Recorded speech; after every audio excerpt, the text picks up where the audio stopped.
Please forgive me. I have made a mistake. Please get me out of here. Otherwise, he will kill me. Look, please open this door. In return, you can take whatever belongings your family owns. Well, take whatever you want, but save me. Please open this door.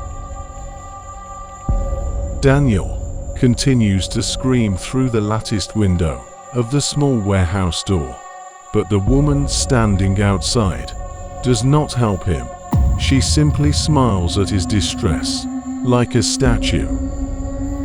After some time, Daniel starts screaming, as if someone is coming to kill him. He starts banging the doors repeatedly and pleading for the woman.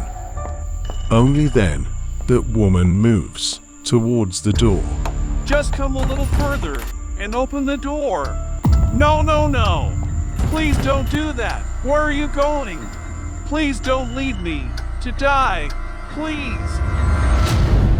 How interesting it is to know about those things over which we have no control, which are completely beyond our reach. Like the story of ghosts in deserted nights, and knowing about such a deserted mansion where spirits wander in the dark of night. Our today's story is also about such a desolate place where the scream of any incident remains buried in its desolation. Hello friends, I am your lovely Mr. Naughty. And after the coffin in the cemetery, I have come again with a new story for you, which is inspired by Cabinet of Curiosity, and the name of this story is Ghost of Godown. Mr. Daniel, I am telling you, you have made a fortune by coming to this auction. Otherwise, who would have given such a huge amount for this dilapidated warehouse? We have heard that valuables were taken away from this warehouse, and even today, everything is kept here. Absolutely, sir. Everything is kept safely inside. But it is said that everything is cursed here. Leave the worries to us. You just take your cut and get lost, Mr. Broker. Thank you, Mr. Daniel.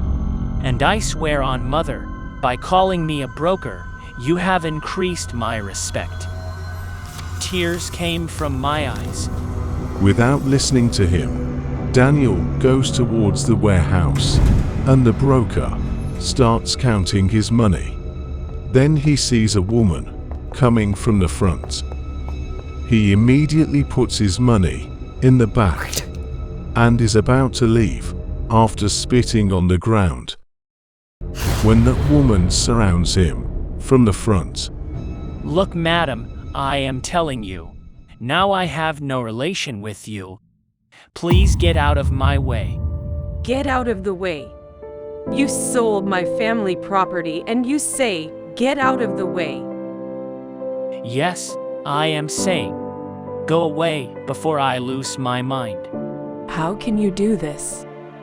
Absolutely I can. Miss, your husband had mortgaged the documents of this ruin while taking the loan. He did not return the loan and kept walking on his own.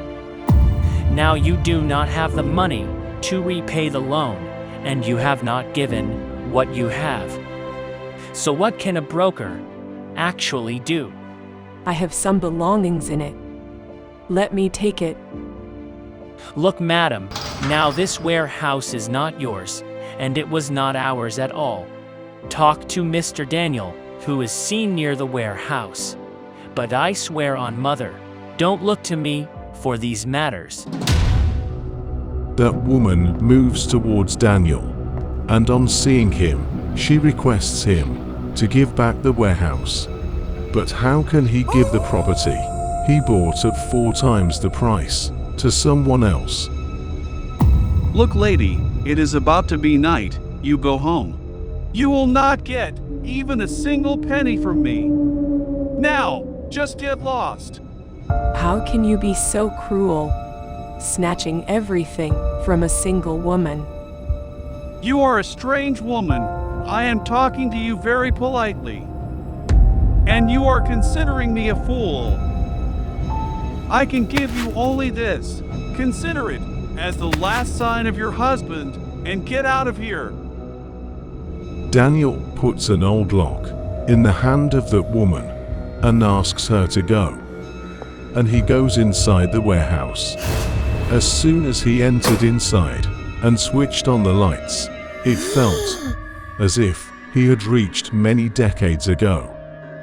Because there was a pile of old goods inside the warehouse. Daniel gets happy seeing so many antiques.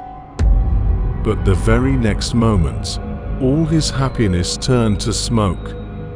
Because, as big as the warehouse was from the outside, it was smaller from the inside. Where am I stuck? I don't think the money will be recovered. Well, let's see how much the goods comes out. Mr. Daniel, get to work. Saying everything to himself, Daniel starts collecting the valuables and leaves fast after loading them on his car. He moves a little distance when suddenly the same woman comes in front of his car. Daniel puts all the pressure of his foot on the brake and his head hits the steering wheel. He somehow managed to get out of the car and went in front of the woman and started yelling at her. But none of his words were having any effect on the woman. She was smiling, seeing Daniel shouting at her, and then turned away from him and walked away. You go to hell! But next time you come in front of my car, I won't apply brake. Think about it. This woman has spoiled my mind. Daniel gets back in his car and goes straight to an antique dealer. I do not understand, Daniel. What are you thinking? You are asking me for these scraps at such a high price. But everything is expensive to see. And I didn't do the deal just like that. I had confirmed information that there is something special in this go down, whose price is in the millions. You have started joking, Daniel, bro. Here I'm not ready to give 1,000, and you are talking about million. Well, tell me, for what should I give you $1,000,000 of dollars? For this brass box that looks like gold, or for this junk box? Saying so, as soon as he hit the box, there was a loud sound, and the box started rotating and opened from 3 parts, like a cabinet. What happened? Jesus, you just won the lottery, Daniel. I had only heard about it. But it is real. Brother, you are going to become a millionaire overnight. But where is the 3rd book? Daniel got hold of a centuries-old cabinet, which according to rules should have 3 books inside it.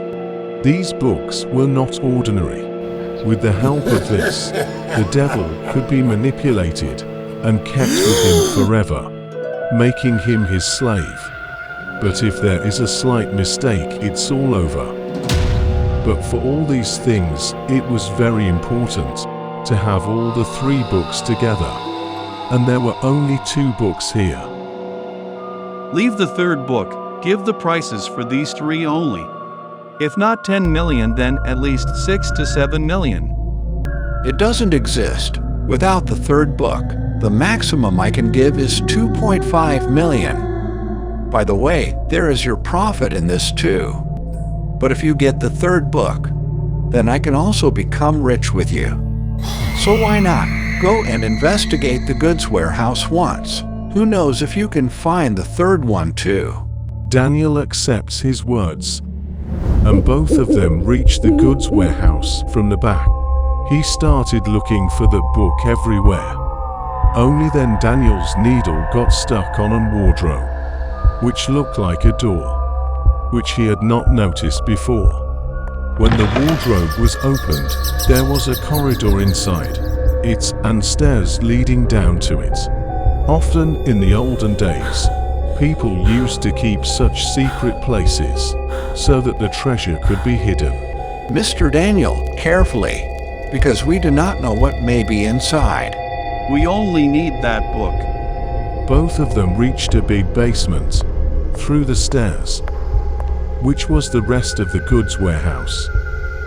As soon as he went downstairs, what he saw gave goosebumps, because in the middle of the basement there was a red circle of black magic, and in the middle of it there was a dead body wrapped in bandage, very alert position. His face had become completely hollow, and it seemed that someone was peeping from inside him. Daniel, evil is growing inside him. If we make even one mistake, then everything will be over. Let's go back. Are you mad? The book is lying in front of you. Let's pick it up and walk. Even after repeated refusal of that man, Daniel crosses to his circle and picks up the book. As soon as he touches the book, all the extinguished torches there get lit, and along with that the corpse also comes alive, whose hollow face, legs start coming out from inside like an octopus, in which it grips the person, and at the same time, the book lying in the hand of Daniel also catches fire. Daniel leaves everything and hides on the other side of the basement, and the demon starts looking for him. After a lot of effort, somehow Daniel reaches the stairs and escapes from there. As soon as he reaches upstairs, Daniel first closes the door of the wardrobe and breathes peacefully. Only then that door, there is such a loud knock on that Daniel runs towards the door to get out of the warehouse, but don't know why the door was not opening at all. Daniel started pulling the door by holding it, but he could not even move that iron door. There was such a loud knock on the wooden door of the basement that it seemed as if it would break any time. With every knock from the devil, Daniel's throat started drying up, and he was getting closer to death. That's when he saw outside the net made on the door the same woman who was pleading in front of him in the evening.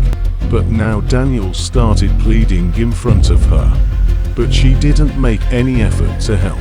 At last she came near the door, but instead of opening the latch, she put the same lock which Daniel had handed over to her in the evening.